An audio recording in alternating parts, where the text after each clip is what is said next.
Bienvenido a la 11ª parte del curso de programación con Spring Boot. En este video aprenderás la manera en que Spring Boot asigna solicitudes a métodos de un controlador con la misma ruta base. Lo primero que tenemos que saber es qué es el enrutamiento en Spring Boot. El enrutamiento, también conocido como asignación de URL, es el proceso mediante el cual Spring Boot decide qué método de controlador ejecutar en respuesta a una solicitud HTTP específica. Esto se logra mediante la asignación de URLs a métodos de controlador específicos, con base a las anotaciones utilizadas en esos métodos. En Spring Boot se utilizan varias anotaciones de mapeo para definir qué método de controlador manejará una solicitud HTTP específica.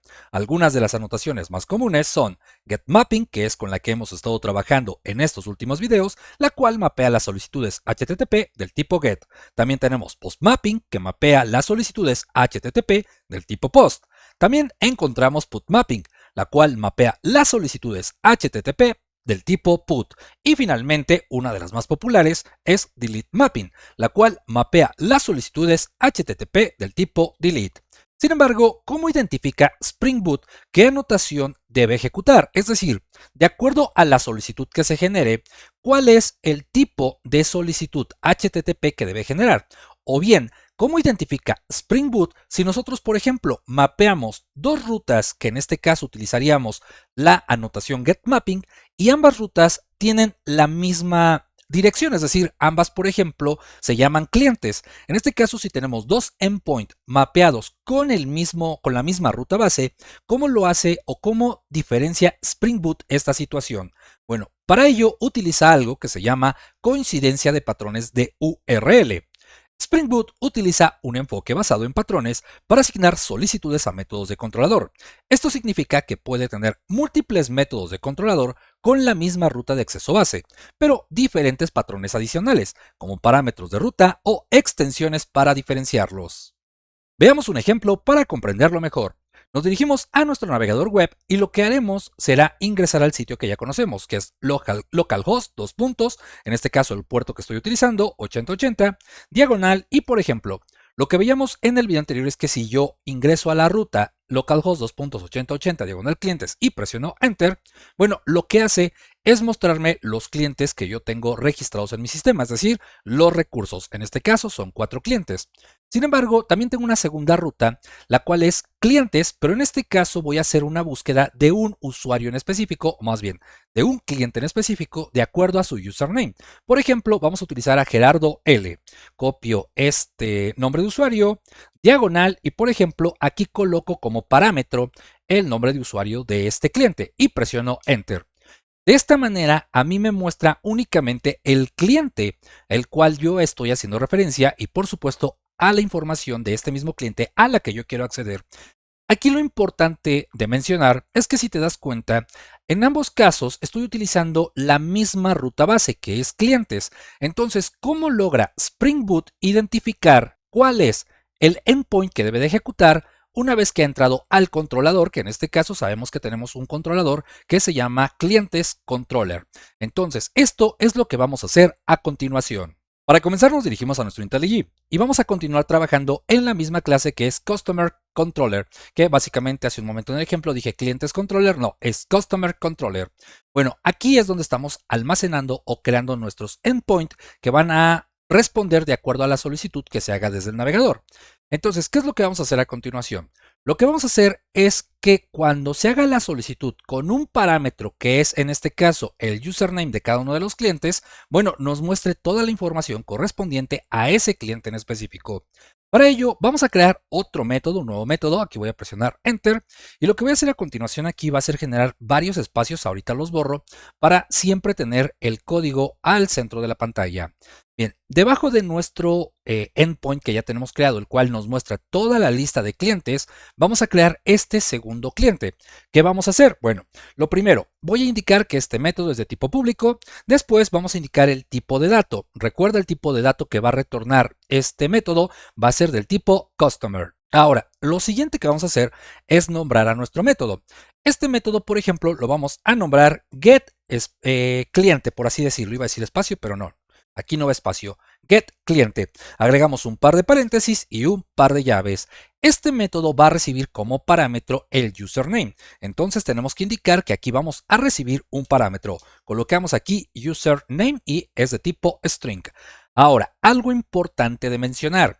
Como nosotros vamos a hacer una búsqueda dentro de la lista, bueno, tenemos que crear un pequeño algoritmo el cual nos permita obtener todos los datos de un cliente de acuerdo a su username. Esto lo vamos a resolver de una manera muy simple. Lo primero que vamos a hacer es realizar una serie de iteraciones en búsqueda del usuario que coincida. Para ello nos vamos a apoyar de un for each. Entonces creamos aquí un for, un par de paréntesis y un par de llaves y presiono enter. Lo siguiente que vamos a hacer a continuación es crear la condición estructura de este for. Recuerda, vamos a usar un for each. Entonces voy a indicar en primer lugar el tipo de dato.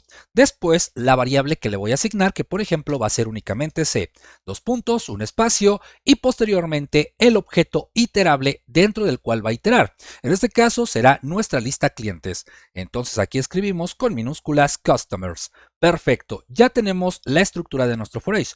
Ahora, ¿qué vamos a hacer? Bueno, vamos a indicarle a nuestro programa que cuando en una iteración encuentre la coincidencia con el username, bueno, en ese momento nos retorne los datos de dicho cliente.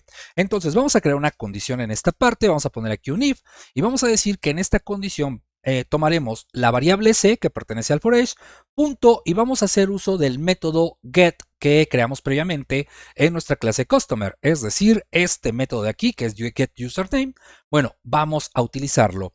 Entonces aquí coloco get username y finalmente vamos a hacer una comparación, punto equals ignore case, vamos a colocar ese y dentro de los paréntesis vamos a colocar que lo que estamos buscando es el username. Bien, una vez que hayamos hecho esto, bueno, cuando encuentre una coincidencia, simplemente vamos a indicar que nos retorne precisamente ese cliente. Entonces, retornamos la variable c. Con esto ya tendríamos nosotros un pequeño algoritmo que nos permitiría encontrar el cliente dentro de la lista de acuerdo a su username. Aquí nos sigue marcando un error porque a final de cuentas este es un método que tiene que retornar un tipo de dato del tipo customer. Entonces aquí tendríamos que colocar un return. Sin embargo, aún no hemos visto manejo de excepciones HTTP. Para eso utilizaríamos verbo HTTP, algo muy familiar que podríamos encontrar para ejemplificar esta parte. Es el error 404, es decir, de elemento no encontrado. Sin embargo, aún no lo hemos estudiado. Entonces, de momento vamos a usar una pésima práctica que es retornar un null. Pero recuerda, en este curso nos estamos basando en aprender cómo funciona Spring Boot. Así es que ahorita no nos vamos a preocupar tanto de la arquitectura, así como de ciertas buenas prácticas. Claro, esto lo vamos a ir corrigiendo, tanto la lista que no debe de estar dentro del controlador, así como este return null. Pero de momento, como te comento, no hemos visto manejo de excepciones, entonces vamos a colocar un null y bueno, vamos a hacer caso omiso de que esto no está bien. Bien, una vez que hayamos hecho esto, ahora sí, ya tengo listo el método.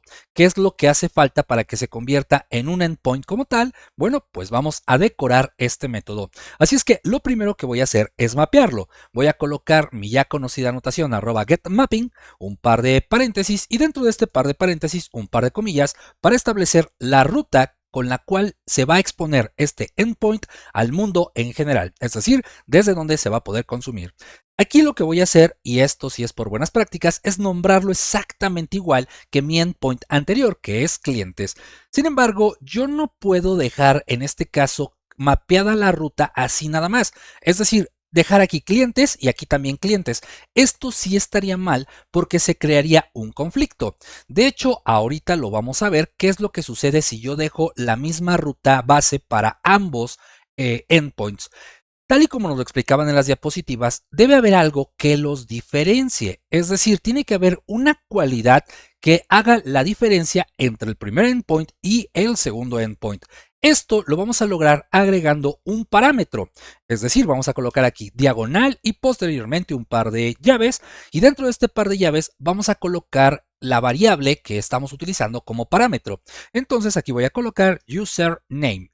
De esta manera, cuando en el navegador nosotros hagamos simplemente la solicitud a localhost 2.8080 diagonal clientes, Spring Boot sabrá que tiene que ejecutar este endpoint donde me va a retornar toda la lista de clientes. Cuando nosotros coloquemos en este caso clientes diagonal y un parámetro, en ese momento lo que va a determinar Spring Boot es que nos tiene que retornar únicamente el cliente que hemos buscado por su username. Esta es la forma como Spring Boot identifica cuál es el endpoint que debe ejecutar de acuerdo a su tipo de mapeo. Entonces, esto es algo muy básico, sí, pero es importante que tengamos en cuenta que nuestros endpoints sí pueden tener la misma ruta base, siempre y cuando coloquemos un diferenciador. En este caso, el diferenciador es únicamente lo que es clientes y lo que es clientes más el parámetro. Bien, una vez que hayamos hecho esto, el siguiente mapeo que vamos a hacer es obviamente no mapeo, lo siguiente que vamos a hacer es agregar la anotación path variable. Recuerda que cuando usamos parámetros tenemos que decorar nuestro método con dicha anotación. Entonces aquí colocamos @path variable y listo. Con esto, bueno, ya tenemos listo nuestro segundo endpoint de este controlador que es customer. Ahora vamos a levantar nuestro servicio para comprobar que esto funciona de manera correcta. Así es que recuerda, levantamos nuestro servicio ejecutando desde la clase principal de nuestro proyecto, verificamos el puerto en el que estamos trabajando y nos dirigimos a nuestro navegador web, donde en esta parte de aquí, bueno, voy a colocar ya la ruta localhost 8080, diagonal y por ejemplo, clientes, presiono Enter. Funciona perfectamente, me muestra todos los clientes de la lista. Ahora vamos a ver, diagonal y por ejemplo, vamos a utilizar lo que es Gerardo L y presiono Enter. Y si te das cuenta, bueno, ya me muestra los datos de ese cliente en específico. Entonces, aquí lo importante es darnos cuenta que podemos tener varios endpoints con la misma ruta base siempre y cuando exista un diferenciador. Y en este caso también aprovechamos para generar un pequeño algoritmo donde nosotros vamos a poder consultar toda la lista de clientes y también a su vez vamos a poder consultar un cliente en específico de acuerdo a su username. Aquí coloco otro username y bueno, de esta manera me muestra los datos. También, como nosotros retornamos un null desde nuestro endpoint, en caso de que no se encuentre el cliente en específico, voy a presionar Enter ante un nombre de usuario que no existe.